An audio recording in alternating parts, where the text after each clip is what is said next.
এই রমজানে ইফতারি প্লেটে ফুলকপির পাকোড়া থাকলে কিন্তু ইফতারি বেশ জমে উঠবে। অন্যান্য আইটেমের সঙ্গে ফুলকপির পাকোড়াও কিন্তু ইফতারিতে দারুণ একটি মজার আইটেম। আসসালামু আলাইকুম everyone, welcome to cook with Afroza blog channel. আশা করছি সবাই ভালো আছেন। সবাইকে স্বাগতম জানিয়ে আজকের নতুন ভিডিও শুরু করছি। প্রথমেই হয়তো আপনারা বুঝতে পেরেছেন আমি কোন বিষয় নিয়ে ভিডিও তৈরি করছি। আজকে তৈরি করব ফুলকপির পাকোড়া। এই ফুলকপির পাকোড়া যতটা না দেখতে সুন্দর, ততটাই খেতে মজা। ফুলকপির এই পাকোড়া তৈরি করার জন্য আমি এখানে ফুলকপি নিয়েছি। ফুলকপি আমি ছোট ছোট করে কেটে নিচ্ছি, খুব বেশি ছোটও না, মাঝারি আকৃতির, ঠিক এরকম আকৃতির কেটে নিচ্ছি। এই ফুলকপির পাকোড়া খেতে যতটা সুস্বাদু, এর পুষ্টিগুণও কিন্তু অনেক। আমি যখন তরকারি রান্না করি এই ফুলকপির, আমার বাচ্চারা খেতে চায় না, কিন্তু যখন এই পাকোড়া তৈরি করে দেই তখন খুব মজা করে এই ফুলকপির পাকোড়াগুলো খেয়ে নেয়। এতে করে তাদের পুষ্টি চাহিদাও পূরণ হয়। এখানে আমি লবণ পানিতে ফুলকপি ভিজিয়ে রাখবো 10 মিনিটের মতো। এতে করে ফুলকপির যে কাঁচা গন্ধ এটাও চলে যাবে, আর ফুলকপির ভেতরে যদি কোনো পোকা থাকে সেটাও বের হয়ে যাবে। 10 মিনিট ভিজিয়ে রাখার পরে ভালো করে ধুয়ে নিচ্ছি। এখন ফুলকপির মধ্যে সব ইনগ্রেডিয়েন্টসগুলো দিয়ে দিব। তার জন্য প্রথমেই দিয়ে দিলাম জিরার গুঁড়া 1/2 চা চামচ, ধনিয়া গুঁড়া 1/2 চা চামচ, মরিচের গুঁড়া 1 চা চামচ দিয়েছি, আর হলুদের গুঁড়া 1/2 চা চামচ।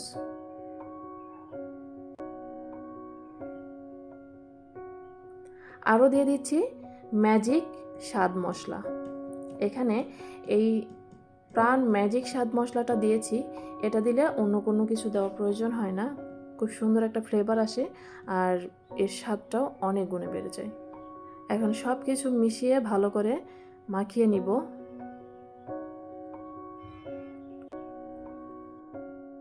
ভালো করে মাখিয়ে এই ফুলকপি রেস্টে রেখে দিব 15 থেকে 20 মিনিটের জন্য। এতে করে এর স্মেলটা খুব ভালো আসবে। 15 থেকে 20 মিনিট পরে আমি ফিরে এলাম। এখন এর মধ্যে দিয়ে দেব সামান্য পরিমাণ লবণ, দিয়ে দেব বেসন। এখানে আমি বেসন দিয়েছি 2 টেবিল চামচ পরিমাণ।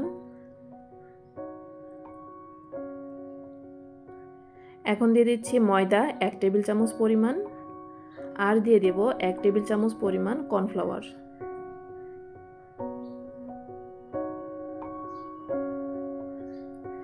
এখন সব কিছু আবারও ভালো করে মাখিয়ে নিব।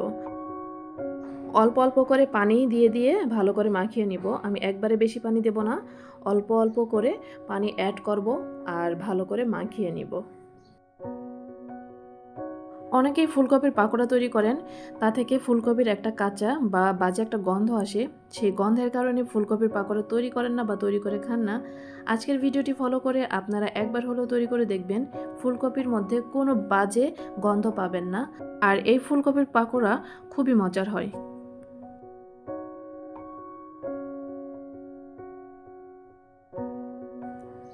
ভালো করে মাখিয়ে নিলাম। এখন এর মধ্যে দিয়ে দেব টমেটো কেচাপ। এই টমেটো কেচাপ কিন্তু আমার হোমমেড তৈরি করা টমেটো কেচাপ। এর ভিডিও আমার চ্যানেলে আছে, আপনারা চাইলে এই ভিডিওটা দেখে নিতে পারেন কিভাবে টমেটো কেচাপ বাসায় তৈরি করা যায় এবং সারা বছর জুড়ে সংরক্ষণ করা যায়। একদম পারফেক্ট একটা ভিডিও দেওয়া আছে, চাইলে দেখে নিতে পারেন। এবং এই সিজনে প্রচুর পরিমাণে টমেটো পাওয়া যায়, আপনারা চাইলে টমেটো দিয়ে নিজেই ঘরে তৈরি করতে পারেন এরকম টমেটো কেচাপ। তো দেখতে হলে ভিডিওটি ভিজিট করুন। এখন চুলোয় কড়াই বসিয়ে দিয়েছি, তাতে দিয়েছি তেল। এখানে আমি সয়াবিন তেল দিয়েছি। তেল গরম হয়ে আসলে এর মধ্যে দিয়ে দিয়েছি মাখিয়ে রাখা ফুলকপি।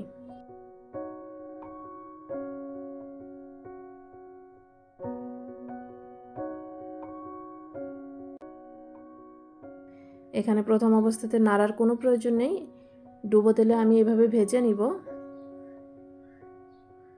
এই সময় লো মিডিয়াম আঁচে এই ফুলকপিগুলো ভাজতে হবে। আমি সাইড থেকে তেলগুলো উপর দিয়ে দিচ্ছি। এতে করে উল্টানোর সময় একটার সঙ্গে আরেকটা লেগে যাবে না। এক পাশে কিছুটা লালচে হয়ে আসলে ফুলকপির পাকোড়াগুলো উল্টিয়ে দিব।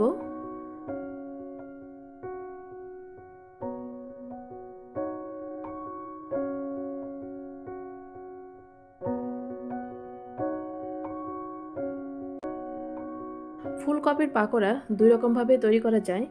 একটা হচ্ছে বেসন আলাদা করে গুলিয়ে তার মধ্যে চুবিয়ে পাকোড়া ভাজা যায়, আর এইভাবে ভাজা যায়। আমার কাছে এই সিস্টেমটা বেশি ভালো লেগেছে, তাই আমি আজকে এভাবেই শেয়ার করছি। আপনারা চাইলে এভাবে একবার তৈরি করে দেখতে পারেন ফুলকপির পাকোড়া। খুবই মজার একটা পাকোড়া, খুবই ভালো লাগে, বাচ্চারা খুবই পছন্দ করে। আমি যখন এই ফুলকপির পাকোড়া বানিয়েছিলাম সবাই পছন্দ করেছিল। ইফতারিতে এরকম ফুলকপির পাকোড়া একবার হলেও ট্রাই করে দেখবেন, অনেক মজার একটা পাকোড়া। আর ভিডিওটি দেখতে দেখতে যারা এই পর্যায়ে এসেছেন, ভিডিওতে লাইক দিয়ে ভিডিওটি কন্টিনিউ করবেন। আর ভিডিওটি যদি ভালো লেগে থাকে অবশ্যই লাইক, কমেন্ট, শেয়ার করবেন। ভিডিওটি অন্যকে দেখার সুযোগ করে দিবেন। আর এরকম রেসিপি কোয়ালিটির অনেক ভিডিও আমার চ্যানেলে আছে। এই ধরনের ভিডিও পেতে চাইলে আমার চ্যানেলটি সাবস্ক্রাইব করে পাশে থাকা বেল আইকন প্রেস করে দিতে পারেন, যেন নতুন কোনো ভিডিও আপলোড করলে আপনাদের কাছে নোটিফিকেশন পৌঁছে যায়। এদিকে আমার ফুলকপির পাকোড়াগুলো ভেজে নেওয়া হয়ে গেছে। আমি একটা টিস্যুর উপরে তুলে নিচ্ছি যেন অতিরিক্ত তেলটা চুষে নেয়। আপনারাও চাইলে এভাবে একবার ট্রাই করে দেখতে পারেন এবং কেমন হয়েছে অবশ্যই কিন্তু সেটা কমেন্টে জানাবেন, কারণ আপনাদের মূল্যবান মন্তব্য আমাদের কাজের অনুপ্রেরণা। এই তো তৈরি হয়ে গেল আমার ফুলকপির পাকোড়া, খুবই মজাদার একটা পাকোড়া।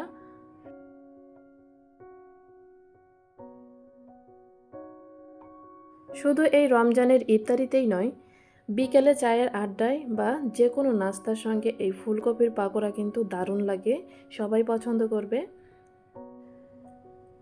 ফাইনালি এর লুকটা এরকম এসেছে, দেখেই বুঝতে পারছেন কতটা সুস্বাদু হয়েছে। এটা শুধু ইফতারিতে বা চায়ের আড্ডাই নয়, এটা কিন্তু ভাতের সঙ্গেও অনেক মজার হয়। আজকে যারা আমার চ্যানেলে নতুন এসেছেন, আমার চ্যানেলটি ভিজিট করার অনুরোধ রইল। বিভিন্ন কোয়ালিটির রেসিপি আমার চ্যানেলে আছে, বিভিন্ন রকমের কেক তৈরি, এছাড়াও বিভিন্ন রকমের বেকিং আইটেম ছাড়াও মেয়েদের মোটিভেশনাল অনেক ভিডিও আছে, আপনারা চাইলে ভিডিওগুলো দেখতে পারেন। আর যদি ভিডিওগুলো ভালো লেগে থাকে অবশ্যই আমার চ্যানেলটি সাবস্ক্রাইব করে পাশে থাকা বেল আইকন প্রেস করে দিবেন, যেন নতুন কোনো ভিডিও আপলোড করলে সর্বপ্রথম আপনাদের কাছে নোটিফিকেশন পৌঁছে যায়। আজকের ভিডিওটি এই পর্যন্তই। সবাই ভালো থাকবেন, সুস্থ থাকবেন। পরবর্তী ভিডিও দেখার আমন্ত্রণ জানিয়ে এখানেই শেষ করছি। আল্লাহ হাফেজ। আসসালামু আলাইকুম ওয়া রাহমাতুল্লাহ।